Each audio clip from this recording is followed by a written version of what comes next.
India Pakistan match के बाद सूर्य कुमार यादव के जेस्चर को लेकर कई अब यहाँ पे प्रतिक्रियाएं सामने आ रही हैं।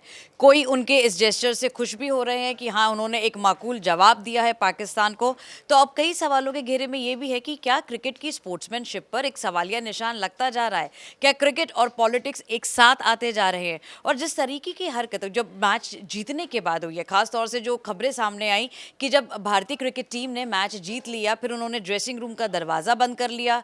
यही नहीं, जैसे ही मैच खत्म हुआ वो बाहर नहीं आए, हैंडशेक नहीं किया, फिर उन्होंने प्रेजेंटेशन का भी बॉयकॉट करना ठीक समझा, फिर प्रेस कॉन्फ्रेंस में आते हैं और फिर राजनीति की बातें हुई क्योंकि उन्होंने कहा कि ये मैच हम पहलगांव जो पीड़ित हैं उनको समर्पित करते हैं। तो ऐसे में क्या ये जो क्रिकेट जिसको हम कहते हैं जेंटलमैन्स गेम, क्या वो अब आहत हो रहा है, क्या उसे ठेस पहुंच रही है? ज़्यादा बातचीत करने देते हैं, हमारे साथ हमारे स्पोर्ट्स एक्सपर्ट्स हैं मनोज सर। सर पहले तो सबसे पहली बात ये कि जिस तरीके से हमने देखा है कि ये जो स्पोर्ट्समैनशिप हम देखते हैं क्रिकेट में, क्या लग रहा है सर ये उसको ठेस पहुंचा रहे हैं ये जेस्चर्स? नहीं, देखिए एट द फर्स्ट प्लेस देखिए उंगली उठाना बहुत आसान होता है।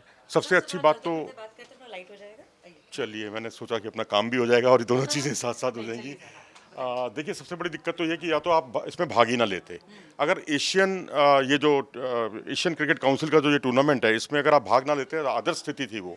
लेकिन जब आपने भाग लेने का फैसला कर ही लिया है तो उसके बाद फिर इस तरह की जो चीज़ें होती हैं खेल भावना को आहत तो करती हैं, लेकिन साथ में जो इससे जुड़ा हुआ तथ्य है, हम अपना विरोध कैसे दर्ज करें, क्योंकि विरोध करने का भी एक तरीका होता है। अभी आप कह रहे थे कि आप आए तो कम से कम फील्ड पर आकर बोले तो सही। बिल्कुल, देखिए इससे पहले जो है पहले भी ऐसा हुआ है, और जब प्रेस कॉन्फ्रेंस हुई, प्रेस कॉन्फ्रेंस के दौरान जो है इन्होंने या ये कहिए कि जब वो अनावरण हुआ था ट्रॉफी का, तब भी इन्होंने जो है आपस में एक बार हाथ मिलाया था, कहीं ऐसी खबर आई थी। उसका सोशल मीडिया में बहुत विरोध हुआ था, और उसके बाद जब मैदान पर ये लोग प्रैक्टिस कर रहे थे तो मैदान के एक कोने पर पाकिस्तान टीम प्रैक्टिस कर रही थी, दूसरे पर भारत कर रही थी। दोनों आपस में नहीं मिले, दोनों की आपस में कोई बातचीत नहीं हुई, और ऐसा भी हुआ कि दोनों का टाकरा भी हुआ आमने सामने, लेकिन वो वहाँ से चुपचाप निकल गए। और यही कुछ स्थिति कल भी रही, जब छक्का मारा था सुफियान मुकीम पर सूर्य कुमार यादव ने। तो कायदे से होता यह है कि जिसने छक्का मारा है और मैच आप जीत गए हैं, तो वो पहले इंतज़ार करता है अपने जो नॉन स्ट्राइक एंड के प्लेयर का, कि वो वहाँ पर आएँ और उसके बाद जो है आगे की कार्रवाई करें और सबसे में हाथ मिलाएं। हाथ मिलाना तो दूर, उन्होंने उनका इंतज़ार भी नहीं किया और वो चल दिए सीधा, और शिवम दुबे को थोड़ी सी दौड़ लगानी पड़ी उनके साथ। फिर ये दरवाज़ा भी इन्होंने बंद कर दिया, और कि हमें ये क्या कहानी है कि ड्रेसिंग रूम का दरवाजा ही बंद कर दिया? क्या मतलब विरोध जताना चाह रहे थे या मिलना ही नहीं चाह रहे थे कि चलिए हम तो दरवाजा ही आपके मुंह पे बंद कर रहे हैं? मिलना ही नहीं चाहते थे जी, इनसे बात ही नहीं करना चाहते थे। उन्होंने कहा ठीक है, हमें कहा है सरकार ने, क्योंकि बीसीसीआई के अपने हाथ में कुछ नहीं है, जो कुछ है सरकार का फैसला है, और सरकार के फैसले के साथ उनको मानना ही होगा, चलना ही होगा। क्योंकि पाकिस्तान से कोई भी मैच खेलना हो, बीसीसीआई उसमें कहीं इन्वॉल्व नहीं है, सिर्फ एक संदेश वाहक या एक पोस्टमैन का काम वो करता है।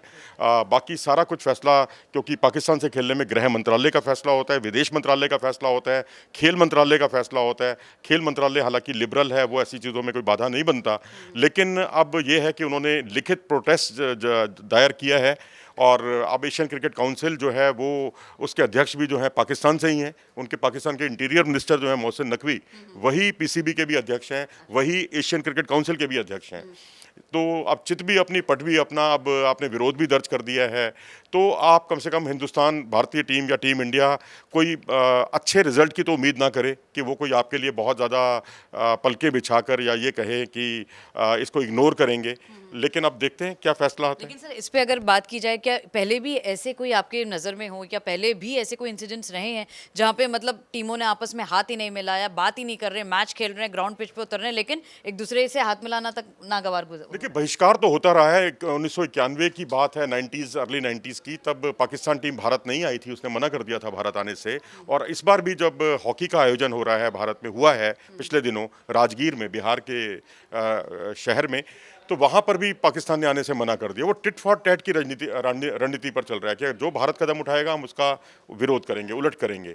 तो वही कुछ हुआ है, और हमने कहा कि हम पाकिस्तान नहीं जाएंगे, उन्होंने कहा हम भी भारत नहीं आएंगे। महिला टीम भी उसकी जो है श्रीलंका में खेल रही है, खेलने जा रही है। ऐसे में क्योंकि अब पाकिस्तान क्रिकेट बोर्ड अपनी आपत्ति दर्ज करा रहा है, तो ऐसे में संभावित कार्यवाही आपको क्या लगता है आपकी नज़र में कि क्या हो सकती है, क्या एक्शन है जिस पर अब ले सकती है ये सारी चीज़ें? भाई आपसे लिखित रूप तौर पर ये माफ़ी मंगवाई जा सकती है, भारत माफ़ी मांगेगा नहीं।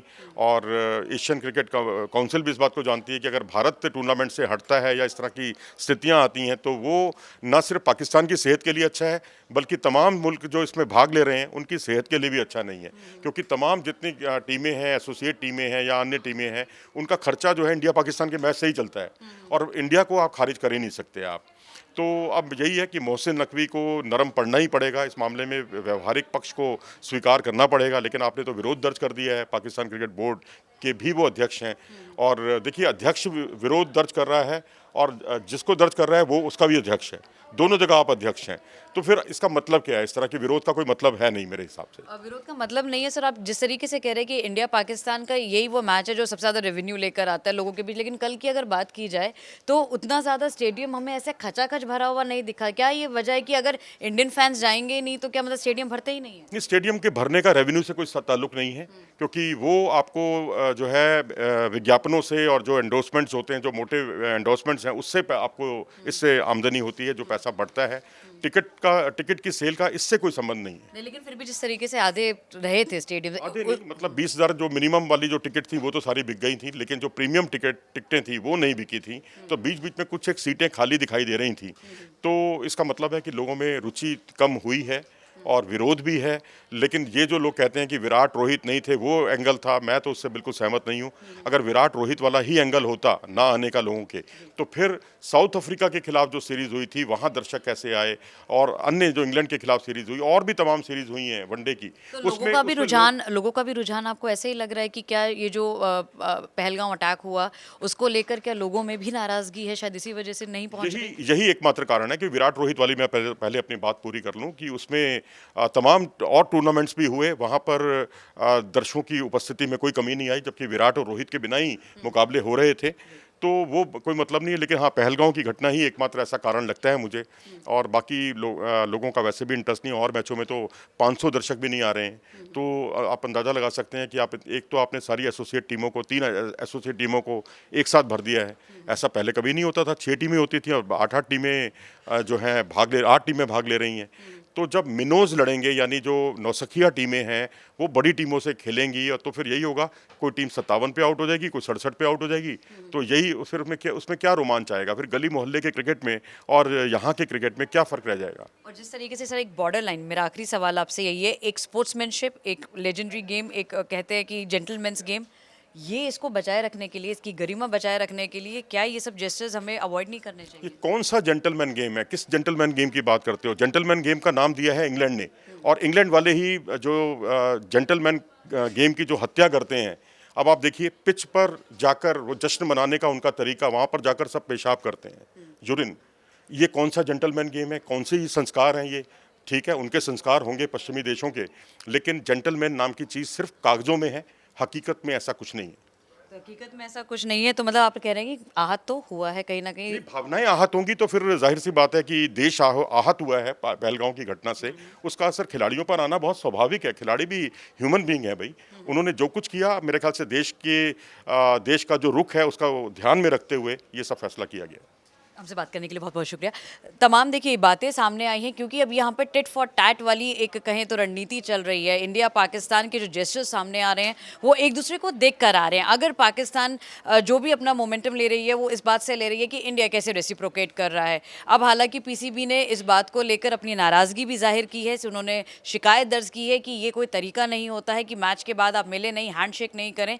लेकिन अब देखना होगा कि जिस तरीके से संभावित कार्रवाई की हम बात कर रहे हैं कि क्या उस पर एक्शन लिया जाता है। लेकिन इतना तो तय है कि जिस जो प्रेस कॉन्फ्रेंस की गई थी सूर्य कुमार यादव की तरफ से, उन्होंने अपना एजेंडा, अपनी जो मंशा थी वो साफ कर दी थी कि सीधे तौर पर देखिए यहाँ पर अगर आप पाकिस्तान के खिलाफ खेल रहे हैं, वो एक स्पोर्ट्स की जो है एक लाज जरूर रख रहे हैं, लेकिन जो हमले ऐसे हुए हैं उसको भी वो नज़रअंदाज नहीं कर रहे हैं। और यही कारण है कि सूर्य कुमार खुलकर प्रेस कॉन्फ्रेंस में सामने नजर आए। कुछ ऐसी और खबरों के साथ मैं मोनिका सिंह आपके साथ जुड़ती रहूंगी। आप देखते रहें इन खबर।